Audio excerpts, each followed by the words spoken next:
Hey, what's happening, everybody? Welcome into the Take the North episode, along with Dan Wiederer of the Chicago Tribune and frequent, valuable contributor to 670 The Score. I am Mark Grote of Chicago Sports Radio, 670 The Score. Dan and I both cover the Bears. Excuse me one second.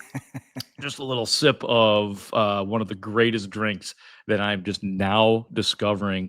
It is Topo Chico. Is it Topo or Topo? Topo Chico, I believe. Topo Chico water. Do you have flavor there, or is that just a plain? It's just plain, man. It is so good. Now, I discovered this at a Mexican restaurant. It's in Schaumburg, and I'm trying to think of the name of the place. It Chili's. was Fat Rosie's. Fat Rosie's. Oh, Fat Rosie's. Good place. You know what I'm talking about? Yeah, I know Fat Rosie's. There's a few of those. Great place. And I said, can I get some sparkling water? They said, we just have Topo Chico. I was like, sure. And they brought it to me in a glass bottle with a lime in it. Yeah. And it was I'm a big sparkling water guy, maybe the most delicious sparkling water I've ever had and just drink in general. And since then, I have been buying Topo Chico water. I had a blind spot in life. I was not aware of this, Dan, and now I know.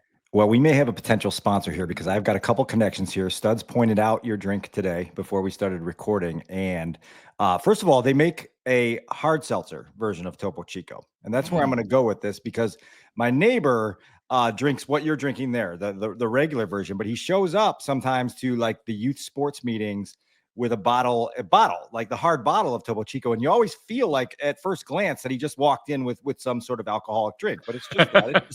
It's just a water, just keeping himself hydrated. That's all it is. Now, the Bears connection to this, which is very significant, particularly to a couple listeners of this podcast who happen to be friends of mine since childhood, is there is a new budding holiday amongst my friends called National Topo Chico Day. And it stems back to 2023 in Kansas City. This trip has been growing a little bit in recent years. Buddies of mine come to meet me at one Bears road trip per year. And there's been like an addition of one person per year that has jumped on the bandwagon and got to this. So 2 years ago in Kansas City, we go out on Saturday morning to watch the 11 a.m. slate of college football games, right? And sat down at a bar somewhere in Kansas City, and the waitress came over and we were trying to figure out what we were going to drink to get started, couple apps, whatever. And she said, well, we've got these buckets of Topo Chico on special if you guys want to get started with that. And we're like, what the heck? Let's just start with a bucket of that. Finished one of those. You guys want another bucket? The buckets kept compounding, Grote, to the point where it was like we watched the 11 o'clock game, the 3:30 game, and then I guess whether the 11 o'clock game, the 3 o'clock game, and the first half of the 7 o'clock game, and all that was drank was Topo Chico hard seltzer. There. Wow. So it is now National Topo Chico Day on the Saturday before the Bears game that my friends meet me at on the road.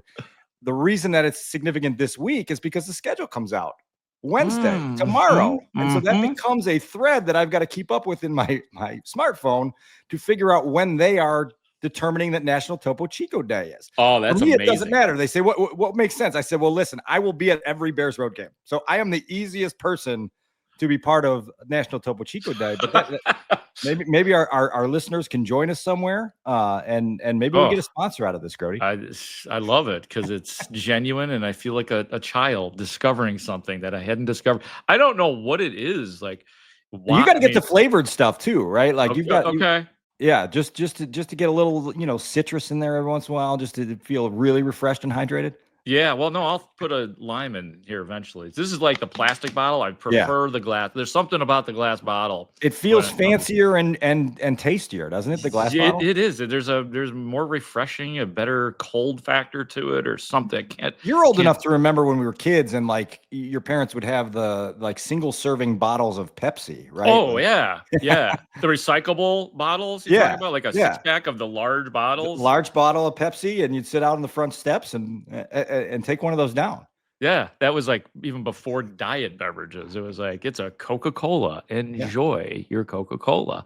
Well, speaking of the schedule. Shout out to Topo Chico before we move on. Yeah, shout out. And I will say, Adam Stasinski also said that there is nothing better than a ice cold Topo Chico on like a 95-degree day. And we're coming close. I think Thursday. Thursday. Okay. The day after schedule release day. Yeah. I was told that it's going to be like 92 high, and I also got a alert from the Chicago National Weather Service saying that there's a high chance of dangerous weather, including fires, occurring on Thursday. So get ready if it gets hot and windy. Yeah, buy yourself an extinguisher. Just walk around the city with an extinguisher on your belt. Yeah. Well, speaking of the schedule, we have learned some things about the schedule. Let's just start with the opener for the season for 2025.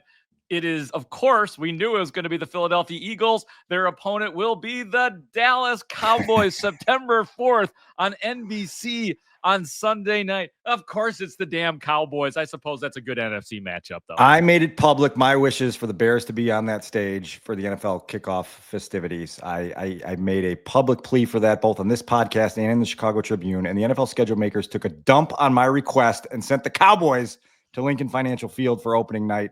And we have to wait to figure out who the Bears play in week 1. How dare they screw with your mock schedule? And the mock schedule is still up. There's an episode that we did on it, and Dan, you can go to chicagotribune.com and check out Dan's mock schedule, because your schedule, albeit, I mean, it might be wrong, but it might even be more interesting than what the schedule that we see once the Bears' full schedule is unveiled. There's a strong chance that I go 0 for 18 on that next schedule, like a very strong chance on that. And so I was ready for that at the outset. But there you have it. Eagles, Cowboys to open the season, which means the Bears trip to Philly comes later. Yes, November 18th. We call that Black Friday. That's on the road, right? Is that it's correct? In Philly. It's in Philly the day after Thanksgiving. Yeah. The Amazon afternoon game, which actually, Grote, this is good for us to discuss openly here. If you're in my shoes and you've got to get to Philly for the Black Friday game, do you fly out late on Thanksgiving night, enjoy Thanksgiving with your family, head to the airport as late as possible, or do you risk it and try to grab an early Friday morning flight and basically go right to the stadium? I would go late, just because you're going to be full. Like when you go to bed, you will have had probably a couple of glasses of wine. You're going to wake up kind of feeling nasty. So keep the buzz going and get on the plane after Thanksgiving. If your it's about the family though, Dan. If your family approves of that, then that's the move I would make. Generally, they approve that I'm home for Thanksgiving for more than 2 hours. They're happy, right? Like I can actually participate in a turkey trot this year. I can join them for dinner on Thanksgiving, and then from there, it's just making a calculated decision to go cover a game that you and I think both hope is significant. We hope that the Bears are right there in the thick of a playoff graphic and trying to play one of the best teams in the conference to figure out what they're made of. As opposed to maybe the Bears' worst loss on Thanksgiving, which was this year, which was one of those moments. Like I felt we had several galvanizing moments, I think, in our first year doing Take the North, or my first year doing Take the North with you. But nothing was more significant to me than the look you and I kind of gave each other, because you were doing your work, I was doing my work. 2 hours later, we meet in the middle. We're like, oh my God, dude, it was just a tyrannically bad loss. One of a kind, like literally one of a kind, standing outside that locker room for an extended period of time, trying to process what we just saw and what answers we needed to get inside that locker room. And as we learned, that was the last game that Matt Eberflus would coach for the Chicago Bears.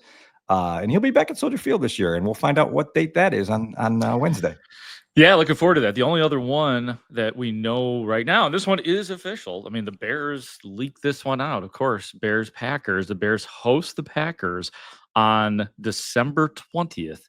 That'll be week 16, and another scenario in which, God, I hope that there is some meaning to that game 5 days before Christmas. And we may even see the Bears play on Christmas this year, too.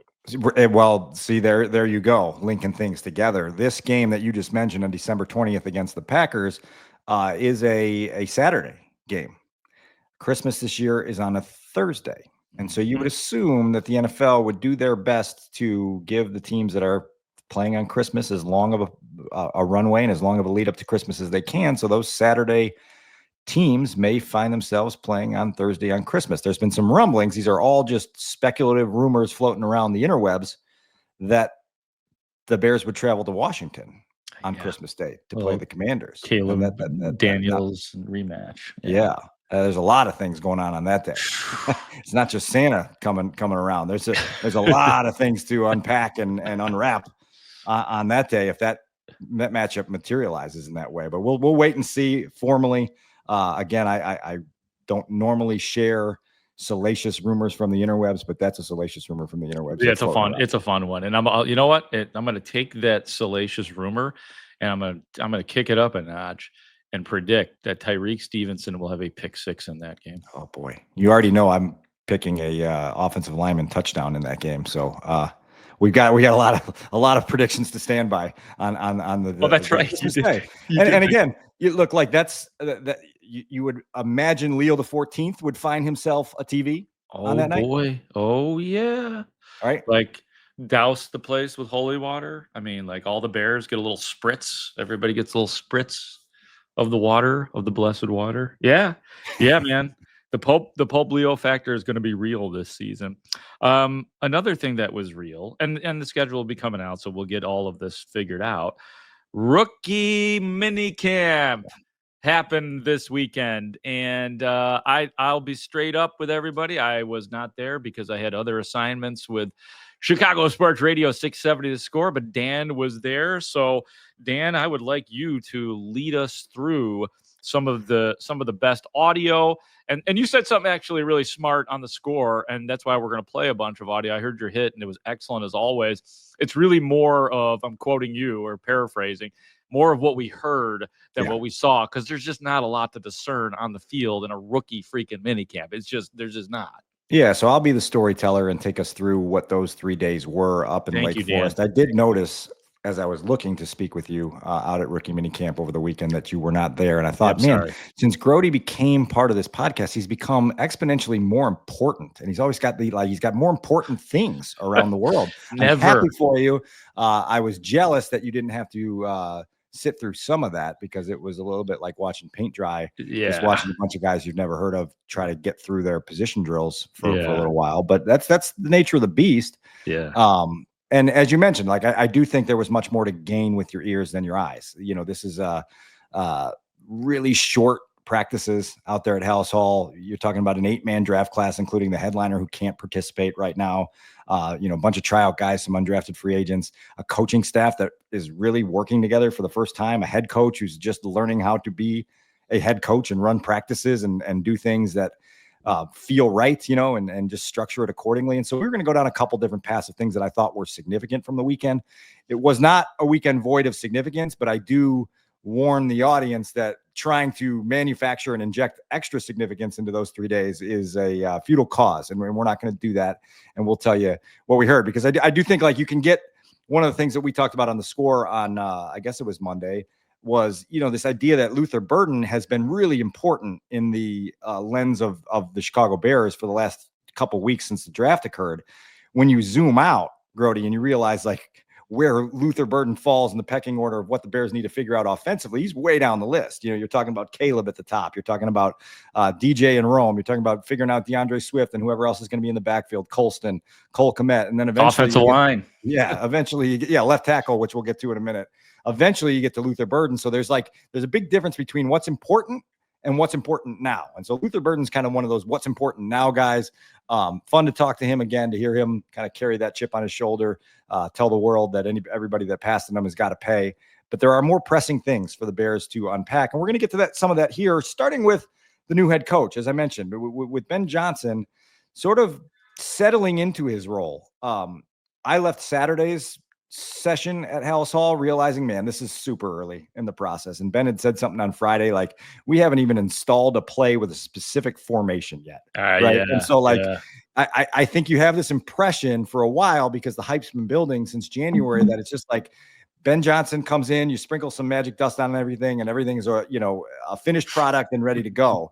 And then you realize on a weekend like rookie minicamp that you get out there and it's like you get one of these big boxes from IKEA or Wayfair and you just empty it out on the floor and you're like, okay, where does all this crap go? How do we put all this together? And I think that's the stage the Bears are in, right? Yeah. And it's you're right. There is such a voracious appetite for Bears, and I get it. We've got the same appetite. And guess what? This was what it was last year too with Caleb Williams. It was kind of like, okay, Caleb's here. What do you guys got for us? Lights, camera, action. What's happening? Where did he fling the ball? And then we all, including reporters, we got to take a deep breath and trust me. we want it badly too. We want information. We want to see things of consequence. It just doesn't happen a lot during these rookie minicamps. Now, next week, maybe when, full squad is there, we get one OTA glimpse. Next week, maybe we'll start to see some discernible things. But even at that point, it's probably going to be unrealistic. I mean, really, camp is where it really starts to become apparent. But that's what we're working with. And trust me, we'll get you every little bit of info we can, but it's just not realistic at the moment. So we're going to bring you some audio here from over the weekend. And Friday was a chance for Ben Johnson to get out on the practice field and again make his presence felt. And we're kind of, as observers, getting an idea for how he moves around to practice, how it's structured, how he oversees it. Again, this is rookie camp. He doesn't even have a single veteran there with him. But he was asked, Ben Johnson, after Friday's work, about kind of his methodology and his approach and his demeanor at practice. And I thought it was interesting to kind of hear him talk about that as he gets his feet on the ground as a head coach for the first time. How would you describe kind of your mentality on the field and the way that you coach as a head coach working through these practices? Varies. It varies based on what we're seeing. So a little bit of a counterbalance and a pendulum is things go one direction, like to try to keep things centered to a degree. So I think you'll see a lot of different personality styles come out, not just with me, but the rest of the coaching staff as well, as we work to get to know our players a little bit better and what they need to be pushed. Did today feel more different to you than any other day you've ever had as a coach? I've never blown the whistle to stop the play, and I got a little bit of work to do there. I can get better in that aspect, but no, other than that, it was great. I'm surrounded by a phenomenal coaching staff. Like I said already, it was fun to watch them get the hands on these players and be able to work with them like that. So I'm very encouraged. You heard there, Grote, from a coach who is going to let his fire out at practices, right? And it's going to be excitement at times. It's going to be admonishment at times. He's a guy that is a competitively charged dude who is going to coach in a competitively charged way. Here's a little audio request for our producer, Adam Studzinski, for our intro up the road.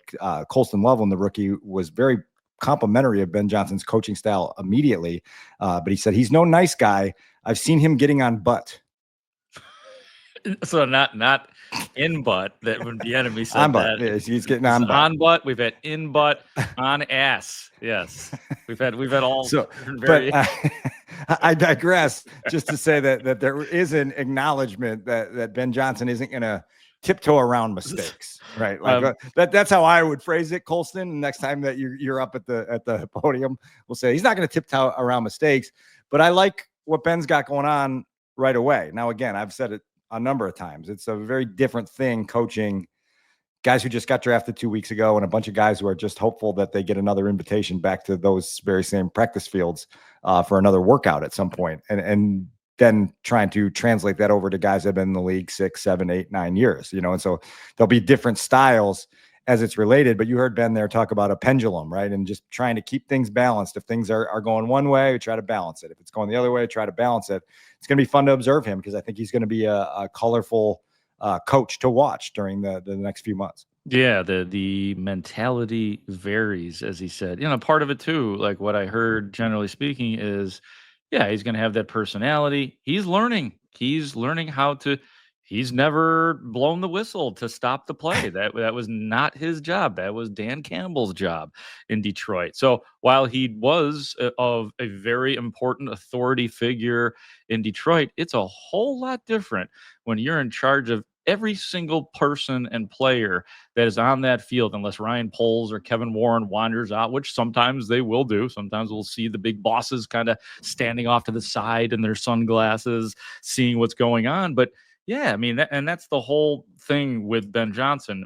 I think Ben Johnson is going to be a good head coach. There's a lot of reason to believe that, but he's learning how to be a head coach, and we don't know. We don't know what he is like when he takes over the entire roster. That's why I love the fact that Dennis Allen is out there too. Yeah. I don't need Dennis Allen telling Ben Johnson how to run the offense, that's for sure. But I definitely like the fact that he can privately ask Dennis Allen questions, and Dennis Allen can offer, light critiques if those are warranted. And there's a good staff out there, right? Like I think initially you feel good about some of the pieces that Ben has surrounded himself with different personality types and different backgrounds and different experiences, those will all kind of make themselves known in the coming weeks and months. We did transition on Saturday to talking to Declan Doyle, the young offensive coordinator, who's going to be a resource to Ben Johnson all year. And I think there is a project that needs to be started here, Grote. We referenced it a couple minutes ago. The pieces are emptied out on the floor, and you got to figure out how to put it all together. I think that's the stage that the Bears are in with this offense, is like, okay, we've got things that we think are going to make a really cool finished product, but we've got to work together to figure out how it all goes together. Yeah. And so there was some good back and forth with Declan Doyle about the process of that, about the excitement of that. So let's take a listen here from the new offensive coordinator of the Bears, talking about what they envision this offense coming together like. Really excited about the pieces we added as we get into, so obviously rookie minicamp, we're exposed to a couple of them in Luther and Colson. But really, as we get into OTAs, that's where we're going to really explore what these guys can do, where we see the direction of this offense going, and starting to ask them to be a little bit outside of their comfort zone, maybe things that they haven't done before, and really start to shape that and what that looks like. What's the key to that process in the OTA period of just experimenting and doing it in a way that's productive? I think trying to give them a lot, see what they can handle, rather than, hey, narrowly, you're going to be doing this and we're going to pigeonhole you. We're going to ask you to do a number of things, and we're going to see if you're good at it. And if you are, then I think that can be something that we can add to our repertoire. Grote, that sentiment from Declan Doyle seemed to marry up with something that Ben Johnson told us very early in the offseason about encouraging players to make mistakes. And so I think we're going to see some sloppiness by design with this offense in the coming weeks and months, where you and I may leave a practice of OTAs or minicamp and go, man, that was pretty ugly. But it's ugly because they're trying to dump a lot of things out there, see what guys can handle, see what roles they're best at, and then come back and kind of streamline and mold and tinker. And so that was a reminder to me to be, critical of what we see here in the coming weeks, but understanding of what they're actually attempting to do here. So if it does look pretty clunky and the quarterback's not perfectly in sync with everybody and guys aren't lined up where they're supposed to be, there's a lot being flooded into these guys by design to see what is going to make them the best offense when it counts. Yeah, it's so refreshing to hear something like that. Like, if you're good at it, you'll do it.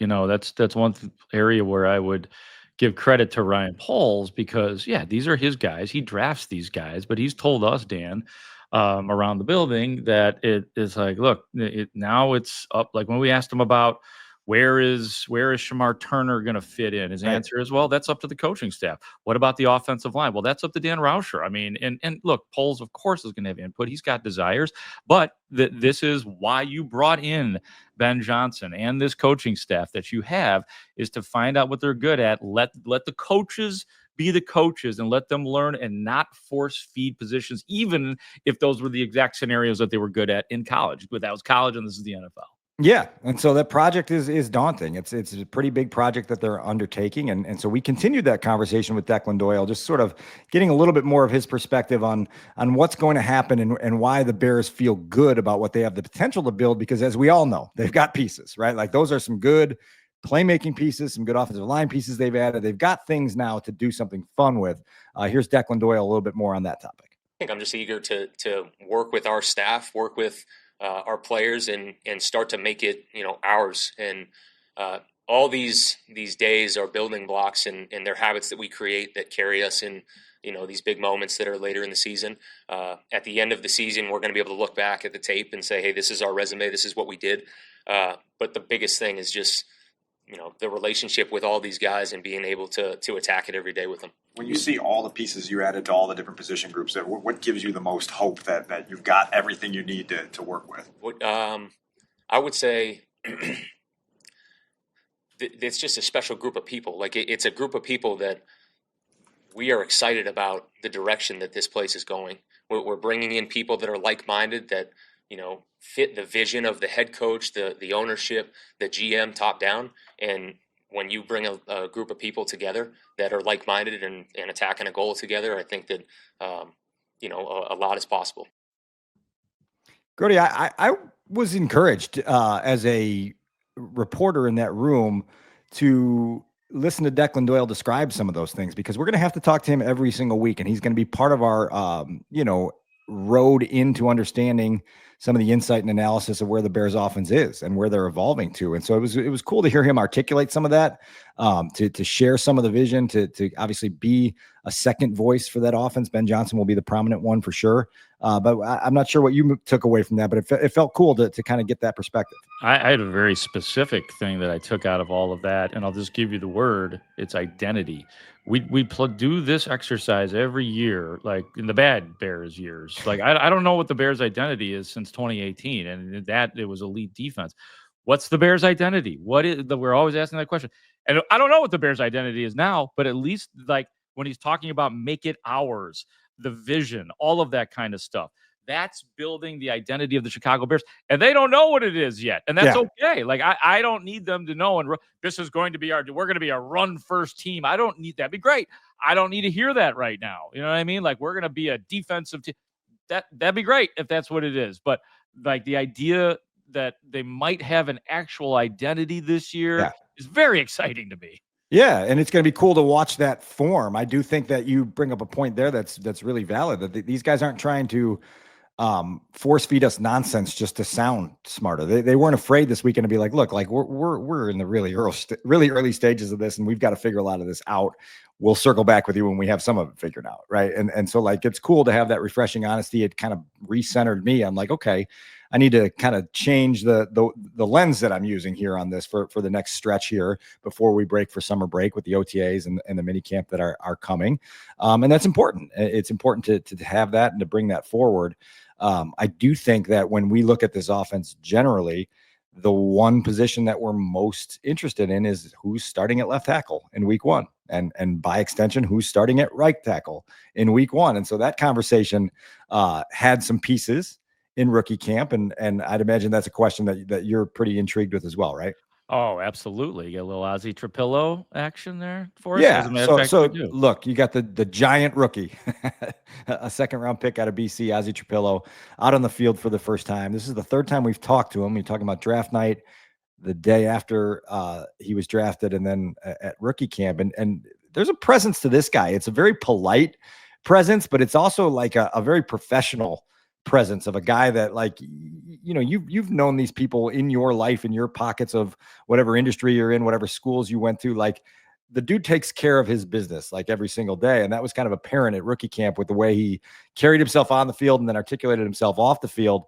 He's an important piece in this puzzle. And so he's going to be using the spring to try some things out at left tackle, to see if he's comfortable over there, to see if the Bears feel like they've got something there, to see if he can become a week one starter there. And so we heard from him about his experience over at left tackle. We'll listen to Ozzy, and then we'll give some more thoughts from above from the coaching staff that tie into this.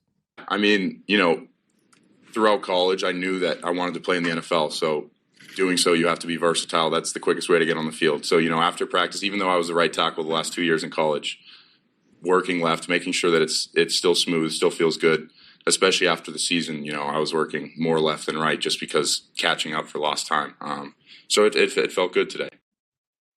That's cool, right? Like, that's a guy that, like, has made extra efforts to make sure that he is versatile enough to have maximum value to the team that wants to employ him. And that's the Chicago Bears right now. And I think what you heard from Ozzy Trapilo on, I guess that was Friday, was just a guy who checked the boxes on what his scouting report was coming into the league. And you heard a lot about smart, dependable, mature, right? Like, and you heard that and you saw that and you felt that in his presence. Now the question is can he play left tackle at the NFL level? He certainly put in the work, right? Like, when you hear him say, look, I was starting at right tackle, but I was still taking reps at left tackle after practice just to make sure that my footwork was polished, to make sure I was ready there if indeed there was a time that somebody was going to need me to play over there. Now the Bears have to experiment with that and feel out what that looks like. And can he be successful as a left tackle for their offense? Yeah, and I'm looking forward to. I mean, I think at some point in time, whether it's in an OTA or practice, or maybe we won't even get to see it. I mean, I think they will try Darnell Wright over at left tackle just to see what that looks like. I mean, that's stuff that's been out there from Ryan Poles. And I will just say this too. My colleague at the Score, Chris Emma, was on the radio today and very confidently, when asked where do you think Ozzy Trapilo is going to play, said he thinks he's going to be starting at right tackle and Darnell Wright will be the left tackle. So, I mean, I think it's so up in the air right now. There's information coming from all different sides. I think as we sit here right now recording this, it's kind of I don't know if a coin flip is the right way to say it, but I think there are arguments on both sides. And I think that, again, that the coaching staff, while they might have a more succinct idea on this one in the back of their heads, I do think that they will allow it to play out. They might have an ideal, configuration, but I think they will watch and see and in real time make this decision. One of the things that Ben Johnson emphasized on Friday afternoon was he said, we're not earning jobs here this springtime, right? And it was very, very to the point of, look, like we want to see if guys can comprehend what we're asking them to do. Particularly with the offensive line position, we all know that you can't get a full, thorough evaluation of a guy until the pads come on and you can see if they can actually block physical defenders that are coming after them, right? And so they're going to watch Ozzy Trapilo's footwork. They're going to test his ability to take things from the classroom to the field. There's going to be a lot of that stuff going on in the spring. But the way to win that job will be when the pads come on in training camp, and then by extension, when the lights come on in the preseason game actions. That's when there's going to be some opportunity to see what that looks like. Now, I don't have word yet on what the Bears might be doing in terms of crossover practices. That's going to be another proving ground. I would imagine they're going to try to get something done this year on that front and bring another opponent either to Haugh or go somewhere on the road and make that happen. If that happens, like that's going to be another week that's pretty illuminating at that particular position as they kind of mix and match and feel out comfort. But look, like I'm not backing down from this until the regular season begins. Ozzy Trapilo is a second-round pick. There is nothing standing in his way to claiming the starting right tackle or left tackle position for the Bears, right? Like, and so like I think he understands the opportunity that's in front of him, and I think he's ready to give everything he has to seize it. And I think that's a cool thing for the Bears to then have a guy that comes in with an opportunity, a second-round pick, right? Like this isn't fifth-round guy that doesn't have much experience and you're just trying to turn a project into gold. You've got a guy that should theoretically be able to give you everything he has and claim a starting job pretty soon. And so I think Ozzy Trapilo understands that, and he's going to go attack it with the proper amount of energy and focus. Yeah, and then you will have, at least in theory, and maybe we've said things like this before, I know Ryan Poles did, but you should have good depth. If that works out, then, assuming Braxton Jones is healthy, you've got a pretty good backup there. You did draft, round 6, Luke Newman. Karan Amagaji, again, in theory, should be a whole hell of a lot better this year, unless he just doesn't have it, unless he's a bust at the NFL level. But I'm not ready to say that yet. I mean, this is a massive year for him. So it's probably pretty important, actually, that Trapilo starts, that he's good enough to start, because then you have an offensive line that we could actually look at and say is good, is representative to the NFL. I'm not saying it's going to be the best offensive line in the league, and you would have some decent depth pieces. I will say this, the one box that Ozzy Trapilo definitely does not check is one that we requested back in the winter, probably the fall, even whatever else is tied to whatever season you want to pick. He's not a guy that we're going to be afraid of going to his locker stall to talk to. He's very pleasant, very polite, very capable of having an adult conversation in a way that's very, very civil and pleasant. And so I don't think it's going to be like, oh man, stay away from Ozzy. I think it's going to be like, welcome to my locker, Mr. Grote. What can I help you with today? Yeah, and if people don't know, Dan and I kind of appreciate the scary guys. Like, yeah. They haven't been guys, right? Like you need that in a locker room. Yeah. 100%. And so we'll see who's going to bring that edge on the offensive line. Maybe Drew Dahlman gets a nasty edge between now and training camp. Who knows? Make us scared of you. Speaking of boxes, checking boxes, and you mentioned the analogy of dumping everything out of the box onto the, I have a box in my place right now. I'm still putting this place together that I moved into. I'm just like, once I do like 2 days worth of work, I just stop, and then I'll do the rest in another like month or two. That's living the single life, I suppose. I have a box that is a shelving unit that I am scared to death of opening because I would have to put it together. I got a little help with the other stuff from family members, but they told me, my sister-in-law specifically was like, all right, Mark, you got to do I'm leaving this box here. By the next time I come here, you better have that taken care of. And I'm scared to death. The duct tape is still on it. But one of these days I'm going to dump it all out. What are we talking about? What kind of unit? What kind of shelving unit?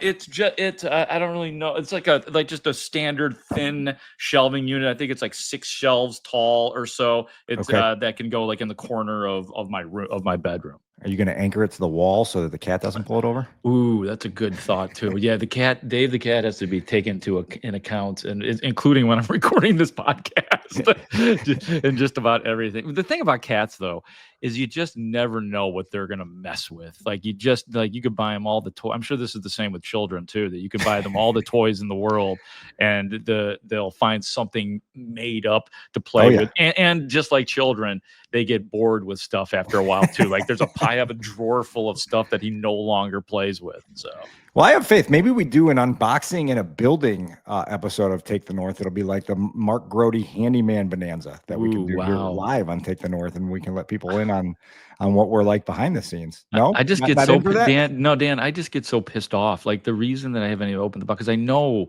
there's going to be frustration, and it's like me preparing to have the emotional stance to be angry and frustrated if one of the directions doesn't work. Like if this screw and this angle doesn't work, that's when I just say screw it. I start to sweat and I get mad and I want to put it away and just give up on everything. Do you scream?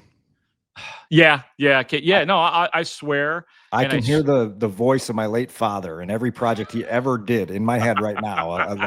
Like I can't say some of this stuff on the air, but like it was a distinct voice when you knew he was into a project and you heard him 3 doors down or 5 rooms over there. Like there were some frustrating moments, but he did give me a piece of advice that I carry forth to this day. When in doubt, get a bigger hammer, which was essentially sometimes you just got to hit something and get it into place. If it's not going into place the way the direction said it was going to go into place. Was your dad handy? Way handier than I. Yes. Okay. There's a lot of stuff around my house that he was instrumental in getting up to speed. Yes, I would classify my dad as handy. I'm sort of embarrassed at how unhandy I am because now like when a project comes up, you have a desire to make Pops proud and do it yourself. And then you realize like I suck at this and I'm just ruining this. And I really need to just suck it up and hire somebody to do this for me. Let me know, my sister, like that's like there in my family, my dad never handy, so he never passed that on. But we have a different bloodline, obviously. My brother's wife, my sister-in-law, Priscilla, she insists though, because she doesn't trust me. She literally has put together my entire place, bought the lamps, put together the shelves, like on Facebook to buy stuff and tell me what I need. And she gives me one thing to do. And this is like 2 months ago, and I still haven't done it. Well, you're going to get to it, and we're going to do it live on the air. I just promised that, so now you can't back out of it. I am totally down with it. My last thing on this topic is my brother and I would talk all the time about how growing up and really into early adulthood, how we thought my dad was a genius at putting things together, fixing things. And then like the more he worked on stuff at my house and I realized how much he was just guessing and like just like jimmy rigging stuff so that it would work. I was like, whoa, wait a second. Like all this credit I gave you for decades, you're just winging it here and hoping that this all stays together.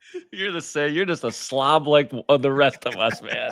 Well, I give him a little credit though. Like I like to be creative and improvise and jerry rig things. Like that's pretty good too. Like if it actually holds together, and I don't know, maybe it didn't hold together.